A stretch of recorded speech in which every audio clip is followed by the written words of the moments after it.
Olá, amigos. Sejam bem-vindos de volta a mais um episódio do podcast Mitos da Gestão. Dessa vez, nós vamos falar sobre um vizinho nosso. Nós vamos falar sobre a Venezuela. Na década de 1970, a Venezuela estava entre os países mais ricos do mundo e, exclusivamente na América Latina, mantinha uma democracia constitucional que a todos parecia madura e sólida, com transferências sempre pacíficas de poder. Naquela época, os cientistas políticos se perguntavam se estava acontecendo algo especial naquele país vizinho. Muitos desses cientistas até descreviam o fenômeno como o excepcionalismo venezuelano. No entanto, alguns anos depois, a Venezuela passou a viver uma ditadura brutal que desmantelou todas as instituições democráticas e criou um desastre humanitário e econômico de proporções gigantescas. E por aqui, nós nos perguntamos como foi que aconteceu esse colapso institucional. Muito desse desastre, claro, se deveu às políticas econômicas desastradas de Hugo Chávez e à sua vontade de nacionalizar todas as indústrias produtivas do país. Mas uma parte importante da construção do desastre venezuelano se deve ao desenvolvimento de escolhas constitucionais radicais que acabaram derrubando bem devagar e para sempre o regime democrático da Venezuela. As ambições ditatoriais de Chávez começaram nas décadas de 1980 e 1990, quando a democracia na Venezuela atravessava um período de relativa decadência. À medida que os preços do petróleo caíram no final da década de 1980, devido ao declínio do consumo e ao aumento da produção no México e no Mar do Norte, o Estado petrolífero venezuelano entrou em decadência. Em 1998, os preços do petróleo tinham caído para apenas $11 por barril, muito longe dos seus níveis máximos nas décadas de 1960 e 1970, quando a Venezuela desfrutava de uma bonança petrolífera. Com uma economia quase que inteiramente dependente do petróleo, o estado rentista da Venezuela entrou em declínio e tanto a pobreza como a desigualdade aumentaram. E foi nesse momento de crise que apareceu o candidato presidencial Hugo Chávez, um militar demagogo pronto para explorar o enorme descontentamento existente na população. Chávez foi um sujeito que ganhou notoriedade em 1992, quando liderou um golpe militar contra o governo eleito. Sua ideia, na época, era impor uma ditadura socialista de estilo cubano na Venezuela. Depois de receber o perdão e sair da prisão, Chávez decidiu concorrer à presidência por meio da política eleitoral. O seu projeto, no entanto, tinha duas barreiras. Primeiro, a Constituição da Venezuela, que datava de 1961, foi concebida para ser anti-autoritária. Entre outras coisas, a Constituição seguiu o modelo americano de divisão do poder entre uma legislatura bicameral, um tribunal supremo e um presidente. Mas, ao contrário da Constituição dos Estados Unidos, a Constituição venezuelana também proibia a reeleição presidencial imediata, permitindo apenas a possibilidade de 2 mandatos não consecutivos de 5 anos, com uma interrupção de 10 anos. Essa proibição imediata da reeleição era para ser mesmo um tipo de muralha contra os pretensos ditadores. Para tornar essas restrições quase intransponíveis, a Constituição especificou, nos artigos 245 a 248, 2 métodos onerosos de mudança: alteração ou reforma geral. Ambos os métodos deram ao Congresso venezuelano o papel exclusivo para iniciar o processo, exigindo votos por maioria no Congresso e, no caso da reforma geral, uma votação por maioria absoluta e um subsequente referendo. O presidente quase não teve nenhum papel no processo e foi, de fato, explicitamente proibido de se opor às alterações. Em segundo lugar, mesmo que Chávez conseguisse ganhar a presidência, as eleições para o Congresso foram marcadas um mês antes da votação presidencial. Um Congresso eleito um mês antes da eleição de Chávez e dominado por partidos políticos tradicionais, provavelmente iria se opor a quaisquer reformas que ameaçassem o seu poder. E, além disso, havia razões para acreditar que o Congresso conseguiria deter um executivo arrogante, porque apenas alguns anos antes, em 1993, a legislatura tinha efetivamente cassado e destituído o presidente Carlos Andrés Pérez. Esse precedente e o papel constitucional, de outro modo poderoso, do Congresso, representavam um obstáculo significativo para o candidato a ditador Hugo Chávez. Face a uma Constituição anti-autoritária e a um Congresso controlado pela oposição, Chávez concorreu com uma plataforma de reforma constitucional. Isso era estranho, dado que não havia razão para que ninguém acreditasse que a Venezuela necessitava de uma Constituição nova ou modificada, exceto, talvez, do ponto de vista de um autocrata em ascensão que desejava consolidar o seu poder. Discurso após discurso, Chávez apelou a uma Assembleia Constitucional que não fosse restringida pelos órgãos de poder existentes. De acordo com esse plano, no primeiro dia da sua presidência, Chávez exigiu um referendo para perguntar diretamente ao povo se deveria apelar a uma convenção constitucional, um processo inconstitucional que não se encontra em parte alguma na Constituição de 1961. Apesar da falta de qualquer apoio constitucional para esse tipo de plebiscito, Chávez afirmou que o povo, por meio de um referendo, poderia derrubar uma Constituição existente. Esta era uma teoria radical, que, em muitos aspectos, tornava o direito constitucional impraticável na Venezuela. Os acadêmicos normalmente pensam que o papel de uma Constituição é a remoção de certas questões estruturais e liberdades fundamentais da política cotidiana. A questão toda é que uma Constituição estabelece um quadro para o governo que não depende de eleições ou maiorias transitórias. Uma Constituição sólida, difícil de alterar, proporciona estabilidade, previsibilidade e uma base para os debates políticos cotidianos e para as liberdades individuais. As convenções constitucionais, convocadas por referendos de maioria simples, sem exigência de participação ou critérios de maioria absoluta, não só desafiam essa ideia, como a destroem completamente. Esse tipo de procedimento coloca a liberdade e as questões estruturais básicas como vítimas das paixões do povo e das maiorias transitórias. Um referendo que pode anular qualquer Constituição elimina a fronteira entre o direito constitucional e a política.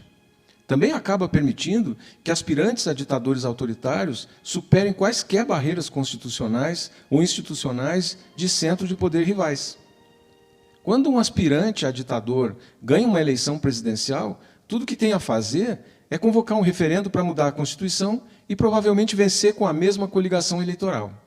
Naquela época, diversos grupos contestaram o referendo de Chávez perante o Supremo Tribunal. Enfrentando uma pressão política significativa, o Supremo Tribunal permitiu que o referendo ocorresse independentemente das restrições da alteração. O tribunal argumentou que o povo mantinha a soberania final acima de quaisquer restrições constitucionais existentes. Chávez interpretou essa decisão como que abraçando totalmente a sua teoria radical e argumentou que os limites da Constituição a uma reforma não poderiam substituir o poder inerente do povo para refazer o governo. Com essa aparente bênção do tribunal, Chávez planejou então aumentar o seu controle sobre uma convenção constitucional. Uma taxa de participação de cerca de 38% do eleitorado garantiu uma votação para criar uma Assembleia Constituinte. E então, em um segundo referendo organizado sob regras de votação sem nenhum precedente, o sistema eleitoral de Chávez conseguiu distorcer um voto popular de mais de 60% a favor de seus candidatos à Assembleia, transformando em mais de 90% dos assentos na Assembleia Constituinte.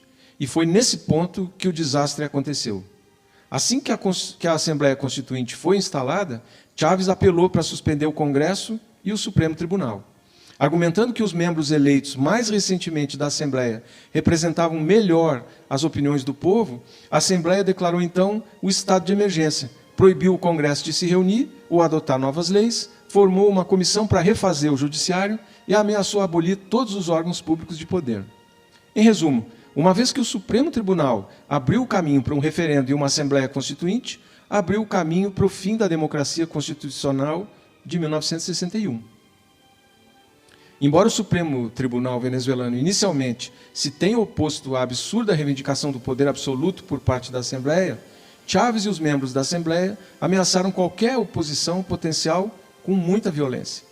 Diante dessas ameaças, o tribunal permitiu a manutenção do decreto de emergência. Como resultado dessa decisão, o presidente do tribunal demitiu-se em protesto, afirmando que o tribunal cometeu suicídio em vez de esperar ser morto pela Assembleia. No espaço de 2 meses, o tribunal cedeu totalmente, sustentando que a nova Assembleia Constituinte era um órgão supraconstitucional e, portanto, não poderia estar sujeita aos limites da ordem judicial existente, incluindo a Constituição vigente. Com essa bênção final em vigor, a Assembleia posteriormente demitiu e substituiu a maioria dos membros do Supremo Tribunal. Com todas as instituições de poder opostas, amedrontadas e intimidadas, uma nova Constituição, adotada após outro referendo por maioria simples, com uma taxa de participação de 44%, deu a Chávez amplos poderes de decreto e um controle mais amplo sobre os militares. E aí ele aboliu o Senado, estendeu os limites do mandato presidencial para 6 anos, autorizou o presidente a solicitar emendas constitucionais e permitiu a possibilidade de reeleição presidencial imediata. No seu conjunto, a nova Constituição venezuelana anunciava uma hiperpresidência, um eufemismo para a ditadura. Esta teoria da mudança constitucional por meio de um referendo por maioria simples colocou a Venezuela no caminho da ditadura, uma estratégia que perdura até os dias de hoje e serve como exemplo para muitos outros governantes socialistas candidatos à ditadura. O sucessor de Chávez, o ditador Nicolás Maduro, utilizou uma estratégia semelhante de mudança constitucional para marginalizar um Congresso controlado pela oposição em 2017 e 2018. Mas dessa vez, Maduro dispensou até mesmo a exigência de um referendo aberto. Em vez disso, o governo concebeu um processo totalmente fraudulento, pelo qual apenas os apoiadores de Maduro poderiam votar. A mudança constitucional por meio de ações extraconstitucionais, como simples referendos, é algo por natureza instável, porque abre a porta a futuras mudanças extraconstitucionais que também podem passar por referendos ou mesmo por disputa eleitoral fraudulenta, como fez a votação de Chávez em 1998. Embora a soberania última deva pertencer ao povo, não é correto aceitar que um simples referendo represente realmente o povo para efeitos de legislação constitucional. Os acontecimentos eleitorais e constitucionais dos últimos 25 anos na Venezuela mostram mais uma vez que existe uma forma confiável de controlar o poder que depende não de palavras em um pedaço de papel, mas de estruturas de incentivos e mecanismos institucionais que sejam robustos e sólidos. Uma Constituição, como se vê pelo exemplo venezuelano, pode se transformar em uma simples barreira de papel, sem mecanismos institucionais para impedir que um presidente ou parlamento autoritário apele a maiorias transitórias. O Supremo Tribunal venezuelano, ao ceder às ameaças e pressões políticas, abriu a porta para a ditadura e permitiu que a Constituição de 1961 se transformasse em meras palavras num pedaço de papel. Embora nos países democráticos os eleitores tenham a oportunidade de escolher candidatos a cargos políticos e punir aqueles que se comportem mal, às vezes surgem as condições em que tudo falha e os grandes equívocos acontecem. Tudo indica que os eleitores escolhem candidatos corruptos quando não têm informações sobre corrupção ou quando recebem algum tipo de benefício por escolhê-los, em termos de favores pessoais ou entrega de bens públicos. Mas olha, existe um outro fator importante, pouco considerado, mas que ajuda a explicar o voto em um candidato corrupto: a ideologia. A ideologia é uma dessas razões que podem justificar por que as pessoas não condenam e punem a corrupção em uma eleição. Tudo indica que os eleitores são mais propensos a escolher um candidato desonesto quando compartilham com ele a mesma ideologia. Mesmo que reconheçam que esse candidato é corrupto, se ele compartilhar das mesmas ideias, será absolvido pelo eleitor. A conclusão é de que é fácil aceitar a corrupção quando ela é praticada por um político que compartilha a mesma ideologia. Curiosamente, quando as pessoas leem informações de que um candidato ideologicamente preferido é corrupto, elas são menos propensas a perceber essa corrupção do que quando o candidato tem uma ideologia oposta. Em outras palavras, a correspondência ideológica facilita a crença de que a má conduta do candidato não é tão séria nem tão errada. No entanto, quando as pessoas não conseguem negar as informações sobre corrupção por serem muito evidentes, elas ainda assim procuram outros mecanismos de apoio ao candidato que se ajustem às suas preferências ideológicas. Aparentemente, tanto a tolerância à corrupção quanto a cegueira ideológica influenciam a decisão de voto, de tal forma que, quando um candidato ideologicamente preferido é corrupto, os eleitores consideram a sua corrupção moderada, mas mesmo quando reconhecem que existe corrupção, ainda assim consideram que vale a pena escolher o candidato corrupto. Essa, digamos, reavaliação da corrupção mostra que isso não acontece apenas para atos desonestos das próprias pessoas, mas também para atos desonestos de outras pessoas, desde que compartilhem a mesma ideologia. Parece que a desonestidade de outra pessoa pode prejudicar o autoconceito das pessoas, quando elas se identificam com esse outro. Pense nisso.